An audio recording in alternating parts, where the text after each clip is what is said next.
The khartu-al from Opoa has, for the larger part of the 3.x series of releases, been a bit of a novelty. A xi'an fighter craft with a distinct profile and a wildly exotic transformation pattern. From its grasshopper-like landed state to the impossible flying star suspended in the air by 4 huge pivoting xi'an thrusters and 8 supporting manoeuvring thrusters. Stunning as this sounds, the reality for the majority of players was that it's been difficult, to put it mildly. Problems with shielding, weaponry and power gave the khartu-al a reputation for being a useless and fragile trinket. But in its 3.10 release, John Crew's team have apparently given the ship some TLC, listening to concerns and boosting the durability, shields and power whilst upgrading the ship's 2 weapon hardpoints to a chunky size 4. So the question is there hanging in the air. Have CIG managed to create a phoenix from the ashes or just overcooked the turkey? There's only ever one way to find out, so I grabbed a bounty and took mine out for a spin. Little did I know that fate would deliver me a xenocentric battle amongst the stars in the form of a deadly Vandal Glaive, a medium fighter with a bat-like profile carrying size 5 weapons that would erase me with a single clear strike. This would be a real test of the khartu-al. Could I evade and avoid the hellish onslaught long enough to make a dent, let alone send the bounty to Klesher? Ready with my 2 size 4 rhinos strapped to the sides of the ship, I headed in. As I engaged, I was acutely aware of 2 things. Number 1, if I moved predictably for any length of time, I'd be roasted. Number 2, the 1v1 fight wouldn't begin in earnest until I'd weathered the storm of the missiles that were bound to come my way. With size 4 weapons in use, I could still maintain range needed to evade any missiles while still landing shots at range, and as you'll know, they begin to hit home immediately. But true to form, it's not long before I have to drop a gear and evade my first lock-on.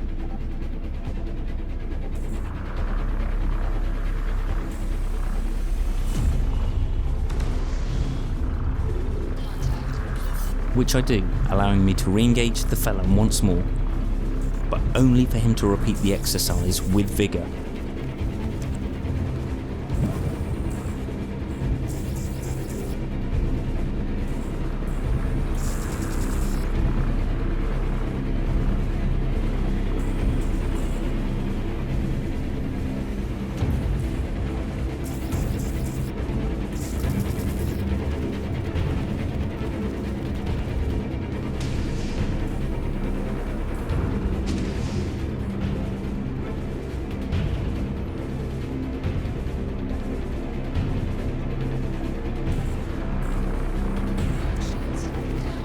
With no front shield, I'm a one-shot target for a size 5 weapon, and have no option but to keep this up until I've drawn the sting out entirely.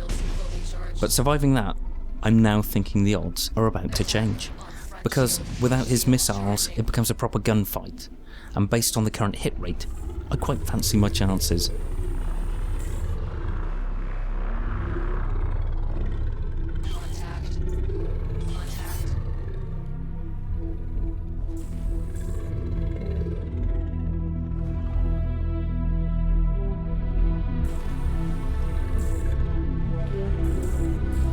He must have been thinking the same thing, which is probably why, naked without his missiles, he jumped. And naturally, I followed.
Ultimately, the Bounty escaped, minus his wings and with his cockpit glowing like a thumb smashed under a hammer.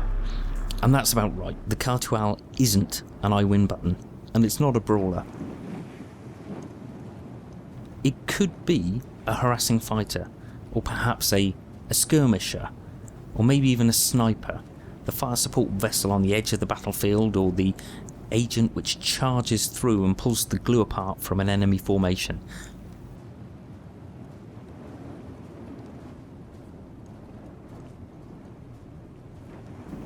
Whatever it is, hands down, this is the most fun ship to fly right now in the Star Citizen universe, whether that's amongst the stars or in the valleys and canyons across the moons of Stanton. Consider, if you will, the question we asked ourselves at the beginning: have CIG turned this ship into something useful in 3.10? And to answer that, I'd say this. If your idea of space combat is to bring the biggest guns to the field and to tank it out, avoid this like the plague. But if you like to fly, and to be seen to be flying, to apply tactics and cunning, to weave and dodge fire and exhaust your foes as they try to keep up with your acrobatics, this ship is a must-have. And I think CIG can be proud of what they've delivered.